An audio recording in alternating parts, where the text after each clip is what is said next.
Hello students, हम लोगों ने सॉल्यूशन चैप्टर की थियरी पार्ट खत्म कर लिया है। अब एग्जांपल्स देखने वाले हैं। आई होप कि आपने सारी थियरी देख ली होगी और सारी थियरी में जितने भी फॉर्मूलाज आते हैं वो याद कर लिए होंगे। तभी एग्जाम्पल का मतलब बनता है, क्योंकि एग्जाम्पल्स प्रॉब्लम सॉल्विंग मेथड उन्हीं बच्चों के लिए है जो बच्चों ने अच्छे से प्रिपरेशन ऑलरेडी करके रखी है थियरी की। ओके, तो यदि थियरी अच्छे से नहीं करी है तो इस वीडियो को अभी पॉज करिए और पहले थियरी पार्ट देखिए, उसके बाद हम एग्जाम्पल पार्ट को करेंगे। अंडरस्टूड? तो चलिए आइए शुरू करते हैं हम लोग अभी एग्जाम्पल्स। सबसे पहले दो एग्जाम्पल जो मैंने बोर्ड के ऊपर लिखे, दोनों बहुत आसान है, very easy. Calculate the mole fraction of ethylene glycol in a solution containing 20% of ethylene glycol by mass। सबसे पहले तो आपको इथिलीन ग्लाइकोल का फॉर्मूला पता होना चाहिए। यहां पर दिया है, शायद ना भी दिया आपको, तो इथिलीन ग्लाइकोल का फॉर्मूला आपको पता होना चाहिए। CH2 and there are 2 OH in the formula। Okay, अब सबसे पहले इसका मैं मोलर मास फाइंड करूं, मोलिकुलर मास। तो कार्बन कितने हैं बेटा? 12 इंटू 2 तो 24 कर लू मैं। एक कार्बन का एटॉमिक मास होता है 12, 2 कार्बन है, 12 इंटू 2 24।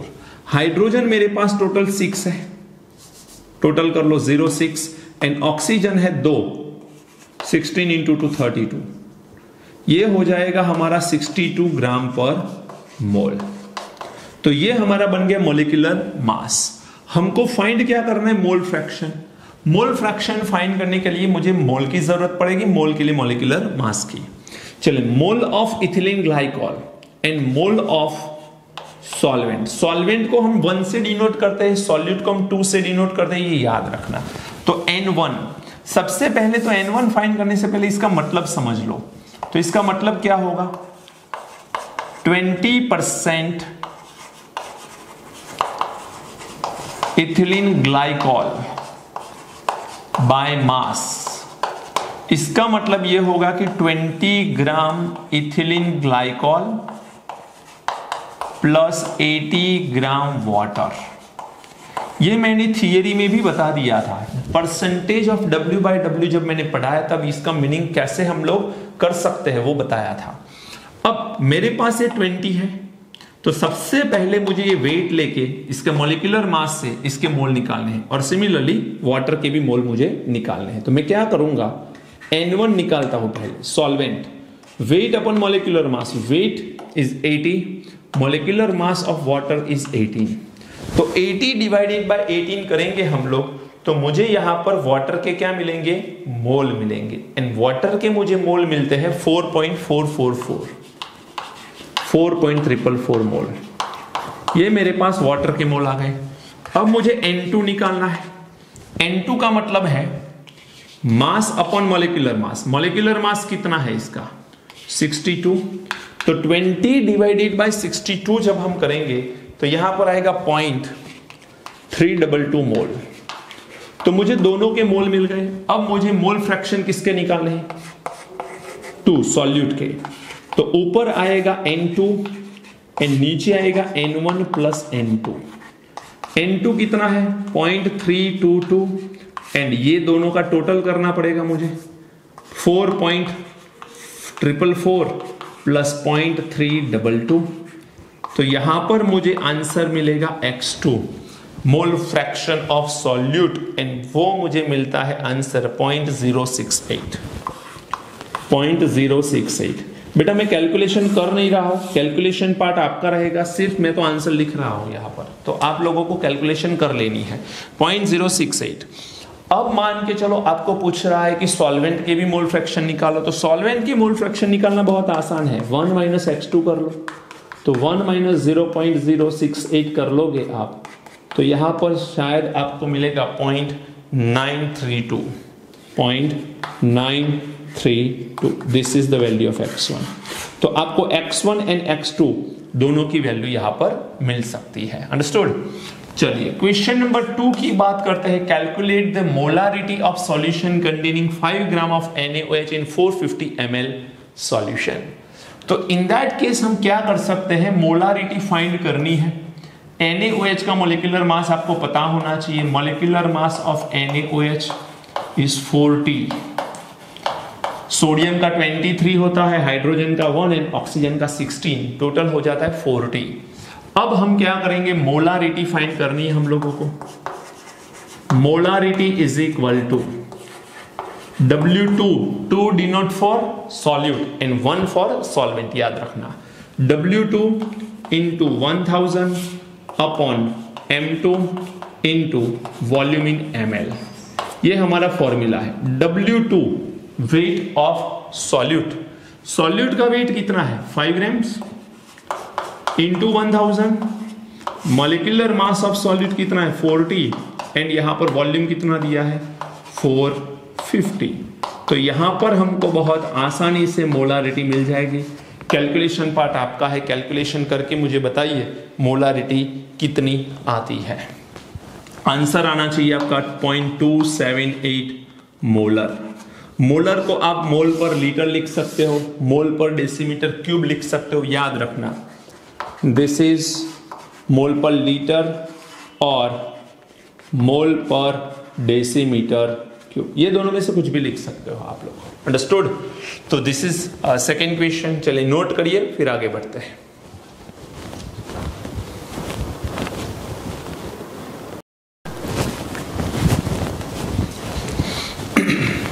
ओके बेटा, चलिए क्वेश्चन नंबर 3 देखते हैं, बहुत आसान है। Calculate the molality of 2.5 gram of ethanoic acid in 75 gram of benzene. हमको 75 ग्राम बेंजीन दिया हुआ है, take it as a solvent, and हमको 2.5 ग्राम ऑफ इथेनॉइक एसिड दिया है, take it as a solute. अब सॉल्वेंट पता है, सॉल्यूट पता है, मोलालिटी का फॉर्मूला लिखो और वैल्यू रखो। Molality is equal to W2 into 1000 upon M2 into W1।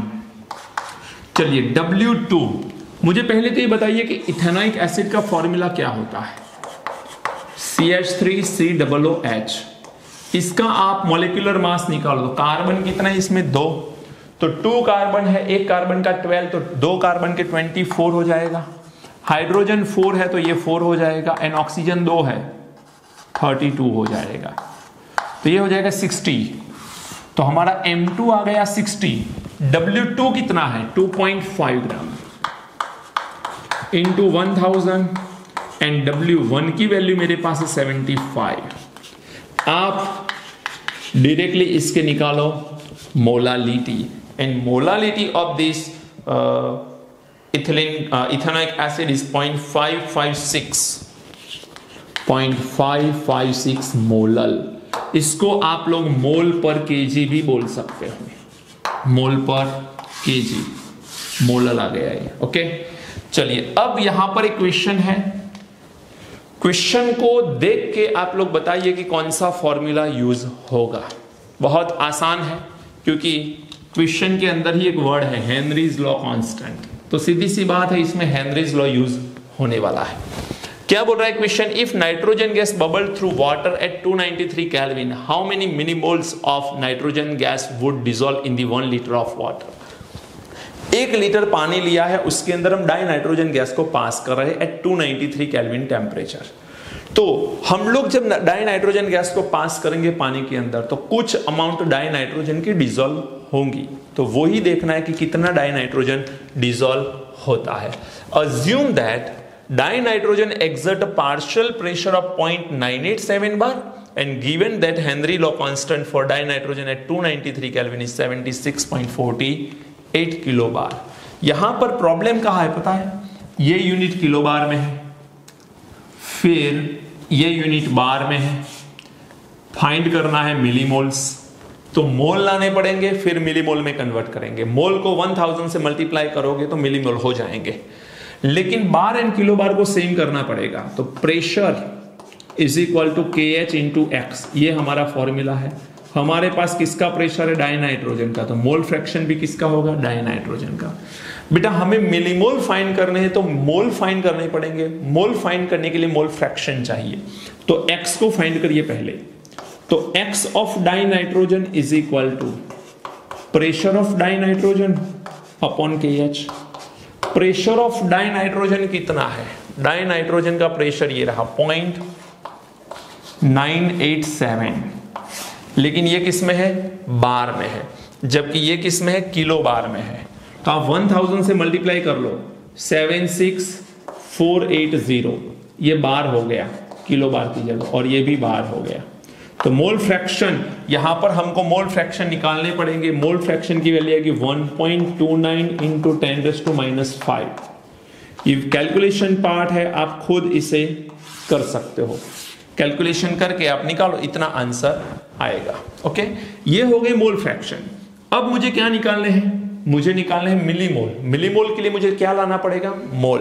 तो mole fraction is equal to component mole upon total mole, right. ध्यान ये रखना है कि इसमें N2 मुझे निकालना है, मुझे N1 का पता होना चाहिए। X ऑफ N2 तो मैं जानता हूं। N1 means solvent. सॉल्वेंट कौन है, 1 लीटर वाटर।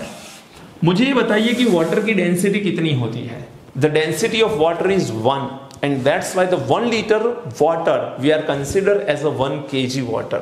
तो यहां पर हम लोग 1 लीटर वाटर को 1 kg वाटर कंसीडर कर सकते हैं। एंड यदि 1 kg वाटर कंसीडर करें तो ये हो सकता है 1000 ग्राम वाटर। अब मेरे पास 1000 ग्राम वाटर आ गया, तो 1000 डिवाइडेड बाय 18 करूंगा, मोल निकल के आ जाएंगे 55.55 मोल। अब ये मोल को मैं यहां पर रखूंगा, बट ये मोल फ्रैक्शन कैसे है, डाई नाइट्रोजन के बहुत ही कम है। देखो तो मोल फ्रैक्शन कम है, इसका मतलब वही कंपोनेंट के मोल भी बहुत कम होंगे। तो कंपेयर टू N1 मैं N2 को निग्लेक्ट कर सकता हूं। तो consider N2 is very very less compare to N1। तो हम लोग N2 को निग्लेक्ट करेंगे, N2 को नीचे एडिशन में से निग्लेक्ट कर सकेंगे। X ऑफ N2 कितना है, 1.29 into 10⁻⁵ is equal to N2 ऊपर की तरफ कितना, तो वो तो फाइंड करना है। एंड नीचे की तरफ मेरे पास ये हो गया 55.55। तो मुझे N2 कितना मिलेगा, इसको इसके साथ मल्टीप्लाई करने से मुझे वैल्यू मिलेगी 7.16 इंटू 10⁻⁴ मोल। ये तो मोल आ गए। मुझे फाइंड क्या करना है बेटा, मिलीमोल। एंड मिलीमोल फाइंड करने के लिए मैं क्या करूंगा, 1000 से मल्टीप्लाई करूंगा। यदि मैं इसे 1000 से मल्टीप्लाई करूं तो 10⁻⁴ है, वो बचेगा 10⁻⁻1। 10⁻⁻1 को इसमें मल्टीप्लाई कर लो तो 0.716 ये हमारा बचेगा मिलीमोल N2, ये बचेगा हमारा मिलीमोल। अंडरस्टूड। तो ये आपका हेनरी लॉ के थ्रू हमने N2 निकाल दिए। डाई नाइट्रोजन के मोल जो डिसॉल्व मोल है वो कितने होंगे, तो इतने होंगे। ओके, नोट करिए, फिर आगे क्वेश्चन करते हैं।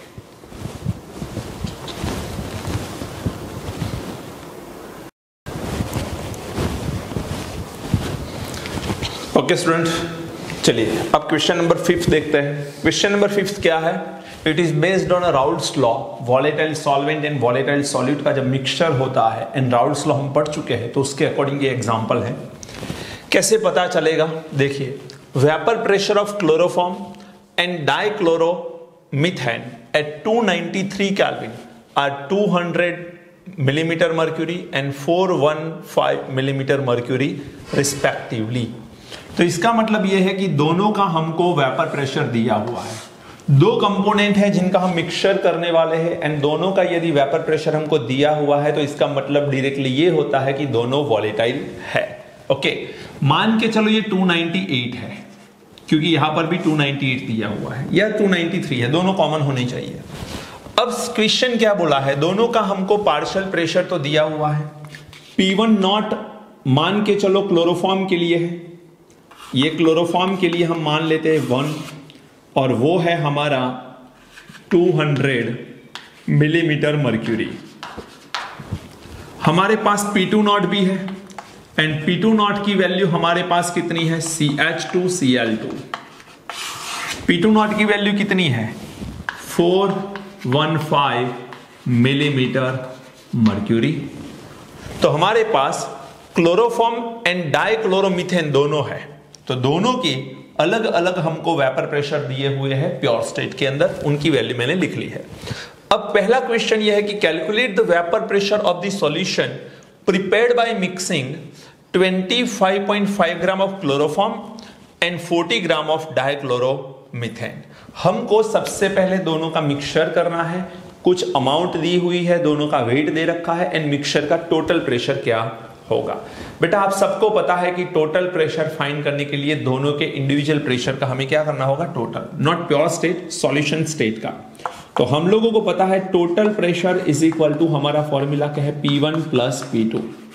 अब यदि मैं अलग अलग ये दो फॉर्मूला लगाऊं तो P1 का मतलब क्या होता है, P1 naught into x1, P2 का मतलब क्या होता है, P2 नॉट इंटू x2। अब मुझे ये कैलकुलेट करने के लिए सबसे पहले मुझे क्या चाहिए, mole fraction of both component, दोनों के मोल फ्रैक्शन चाहिए, लेकिन दोनों के मोल फ्रैक्शन के लिए दोनों के मुझे मोल लाने पड़ेंगे। तो ये फॉर्मूला का मुझे यूज करना है आगे जाके, लेकिन for using this formula we have to find out the mole. तो मोल हम किसके निकालेंगे, सबसे पहले क्लोरोफॉर्म के। तो मान के चलो उसे हम N1 बोल दे, N1। क्लोरोफॉर्म का वेट कितना है, 25.5 ग्राम्स एंड उसका मोलिकुलर मास कितना है, ये रहा 119.5। तो यदि मैं 25.5 अपन 111.9 करूंगा तो मेरे पास यहां पर मोल आ जाएंगे 0.213। कितने आ जाएंगे, 0.213। सिमिलरली मुझे क्या निकालना है, N2। अब N2 के लिए मैं क्या करूं, तो मेरे पास वेट है डाइक्लोरोमीथेन का कितना, 40 अपॉन कितना आएगा बेटा, 85। तो ये मुझे आंसर मिलेगा 0.47। तो मेरे पास N1 की वैल्यू आ गई, मेरे पास N2 की वैल्यू आ गई। अब N1 एंड N2 ये दोनों का मैं टोटल करूं तो N1 प्लस N2 दोनों का टोटल मुझे कितना मिलेगा, 0.683। कितना मिलेगा, 0.683। अब मुझे x1 निकालना है तो x1 क्लोरोफॉर्म की वैल्यू आएगी 0.213 अपॉन 0.683। ये वैल्यू करीबन आपको मिलेगी 0.312। ये मोल फ्रैक्शन कितने मिलेंगे, 0.312। एंड यदि मुझे x2 की वैल्यू निकालनी है तो x2 का मतलब है डाइक्लोरोमीथेन, ये है 0.47 डिवाइडेड बाय 0.683। या तो फिर आप एक काम करो, 1 में से इसे सब्सट्रैक्ट कर लो तो भी आंसर आ जाएगा 0.688। 1 में से इसे सब्सट्रैक्ट कर लो, क्योंकि टोटल कंपोनेंट के मोल फ्रैक्शन 1 ही होते हैं, जितने भी कंपोनेंट है उनका मोल फ्रैक्शन का टोटल 1 होता है। तो एक मोल फ्रैक्शन पता है तो 1 में से उसको माइनस कर लो तो दूसरे का आपको पता चल जाएगा। x1 x2 आ गया, P1 नॉट P2 नॉट पता है तो आसान हो गया हमारा, तो क्वेश्चन सॉल्व हो गया। सिर्फ फॉर्मूला पता होना चाहिए और फॉर्मूला के अंदर वैल्यू रखोगे, आंसर निकल के आ जाएगा। एक तो P total is equal to आप लोग P1 naught into x1 plus P2 naught into x2 कर सकते हो। ऐसा नहीं करना तो आप लोग दूसरा एक फॉर्मूला यूज कर सकते हो, P1 not plus P2 not minus P1 naught into x2, ये भी तो कर सकते हैं, पता होगा आप लोगों को। चलिए P1 नॉट की वैल्यू कितनी है बेटा, 200। P2 नॉट कितना है, P2 नॉट की वैल्यू बोलिए 415 माइनस 200 एंड x2 की वैल्यू कितनी है 0.688। तो टोटल प्रेशर यहां पर आएगा 347.9 मिलीमीटर मर्क्यूरी। ये आपका टोटल प्रेशर आएगा। तो हमको टोटल प्रेशर की वैल्यू मिल गई 347.9 मिलीमीटर मर्क्यूरी। तो आपको यहां पर यही बोला था कि calculate the vapour pressure of the solution when mixing 25.5 gram of chloroform and 40 gram of dichloromethane. तो ये आपका आंसर आ गया, क्वेश्चन नंबर 1 ये सॉल्व हो गया, 5th का पार्ट 1। अब 5th नंबर में पार्ट 2 क्या है, पार्ट 2 क्या बता रहा है, वो बोल रहा है कि calculate the mole fraction of each component in a vapour phase.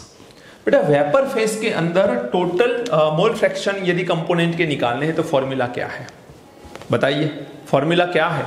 आसान फॉर्मूला है बेटा, आप सबको पता होना चाहिए। वो फॉर्मूला है हमारा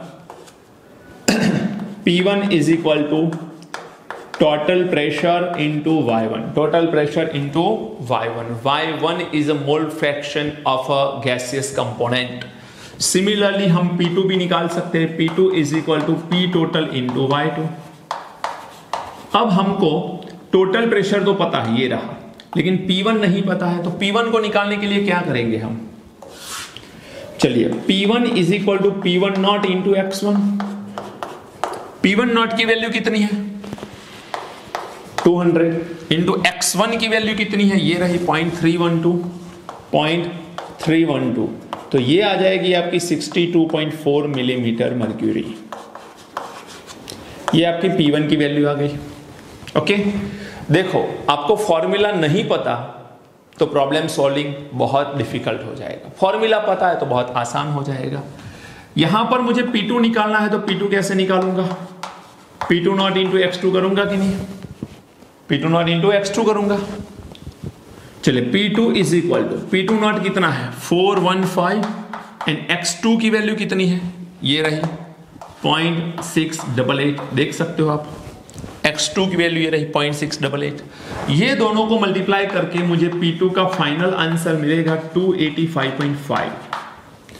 तो मेरे पास P1 आ गया, मेरे पास P2 आ गया, तो यहां पर वैल्यू रखो, y1 को मास्टर करो. चलिए, y1 को यदि मैं मास्टर करूं तो P1 अपॉन P टोटल आएगा. P1 की वैल्यू कितनी है?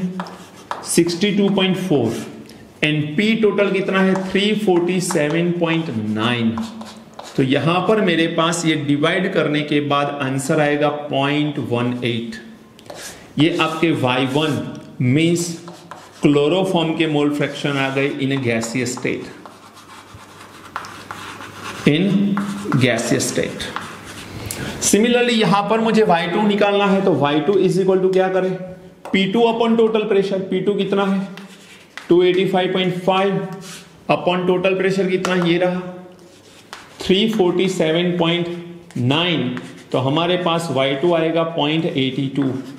ऐसे ये y2 को नहीं निकालना है तो एक और काम कर सकते हो आप. जितने भी कंपोनेंट गैसियस स्टेट में है उन सभी कंपोनेंट के मोल फ्रैक्शन का टोटल 1 होता है.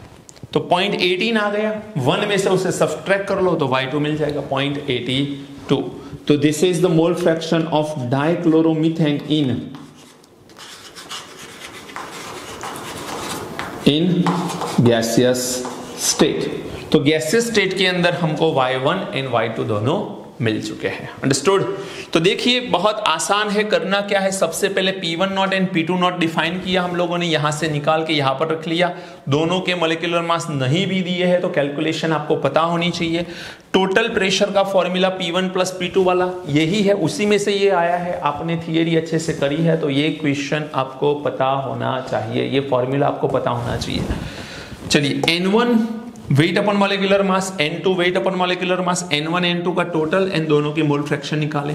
फिर फॉर्मूला के अंदर से वैल्यू रखी एंड टोटल प्रेशर निकाला. एंड गैसियस स्टेट की मोल फ्रैक्शन निकालने के लिए टोटल प्रेशर को गैसियस मोल फ्रैक्शन से मल्टीप्लाई करके P1 आता है या P2 आता है ये हम जानते हैं, और उसमें से y1 एंड y2 को कैलकुलेट कर लिया. ओके, चलिए नोट डाउन करिए, पढ़ाई करते रहिए. All the very best.